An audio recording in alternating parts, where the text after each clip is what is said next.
जी अपनी तीनों बेटियों ईशा, मोहिनी और सुहाना की शादी 3 घर जमाई लड़कों के साथ करवा देती है। उन्हें लगता है कि ये लड़के शायद घर का कामकाज संभाल लेंगे, लेकिन उनके तीनों घर जमाई बहुत आलसी थे। वो नौकरी भी नहीं करते थे और बाहर का काम भी नहीं। कावेरी जी ने अपनी बेटियों से कहा कि वो प्रेगनेंसी का बहाना बनाकर अपने पतियों को सबक सिखाए। अब सुनिए आगे। मम्मी, आपने जैसा कहा था हमने वैसा ही किया, लेकिन देखिए ना, विवेक का हाल तो वैसा का वैसा ही है। घर में ना सुबह का नाश्ता बनता है और ना खाना। नौकरी पर जाने की बात करूं तो खाने को दौड़ते हैं मुझे। हाँ मम्मी, मैंने भी सुमित को कितनी बार कहा कि अगर नौकरी नहीं करनी तो कोई छोटी सी दुकान ही खोल लो, घर का खर्चा कैसे चलेगा। देखो दोपहर के 12 बजने आए और जनाब अभी तक सो रहे हैं। हाँ मम्मी, ईशा और सुहाना ठीक कहती हैं। अविनाश का भी यही हाल है। जब मैंने अपनी प्रेगनेंसी के बारे में कहा तो मुझसे कहने लगा, अरे दूसरी लड़कियां तो 9-9 महीने तक नौकरी करती है, बस डिलीवरी के टाइम छुट्टी लेती है। मोहिनी, तुम भी नौकरी करो। अब मुझे कहाँ नौकरी मिलेगी। मम्मी बताओ अब मैं क्या करूँ। हे भगवान, क्या सोचकर घर जमाई दामाद लाई थी मैं कि मेरी बेटियां मेरे पास रहेंगी और खुश रहेंगी, लेकिन इन आलसी दामादों ने तो हमारी जिंदगी को भी प्रॉब्लम में डाल दिया है। मैं तो कहती हूँ मम्मी, हम लोग वापस अपनी जॉब पर जाना शुरू कर देते हैं। बता देते हैं इन लोगों को कि हमने प्रेगनेंसी का बहाना किया है। नहीं नहीं बेटा, ऐसी गलती भी मत करना।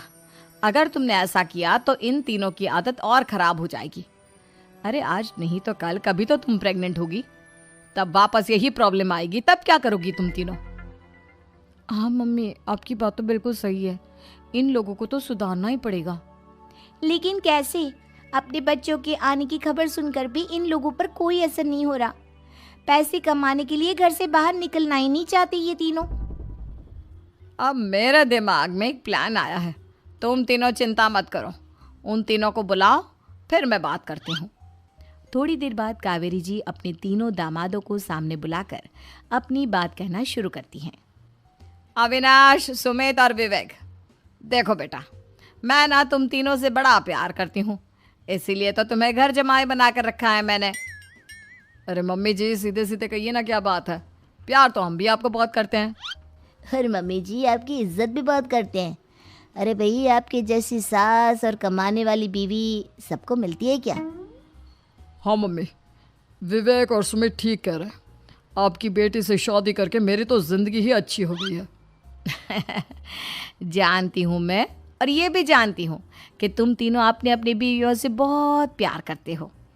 बेटा, बात ऐसी है कि हमारे कुल गुरु ने कहा है कि प्रेग्नेंट होने के बाद मेरी तीनों बेटियां शुरू के 4 महीने हमारे गांव में जाकर रहेगी, जहां मेरे चाचा जी रहते हैं। अरे लेकिन क्यों मम्मी, गांव में जाकर रहने की क्या ज़रूरत है इन तीनों को।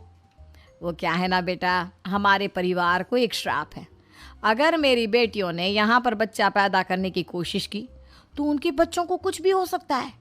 इसलिए अब से लेकर 4 महीने पूरे होने तक इन्हें गांव वाले घर में रहना पड़ेगा।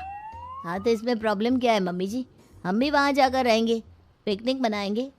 अरे भाई, बीवी जहाँ हम भी वहाँ। हाँ यार, आइडिया तो बहुत अच्छा है। शहर की ज़िंदगी में रह रहकर परेशान हो चुके हैं, अब कुछ दिन गांव में बिताएंगे। तुम लोग समझने की कोशिश क्यों नहीं करते। तुम में से कोई भी वहाँ नहीं जा सकता, और मैं यहाँ रहूँगी ना तुम तीनों के साथ। 4 महीने की तो बात है, उसके बाद ये तीनों ही लौट कर आ जाएंगी। ठीक है मम्मी जी, अब हमारे बच्चों का सवाल है तो ये तो करना ही पड़ेगा।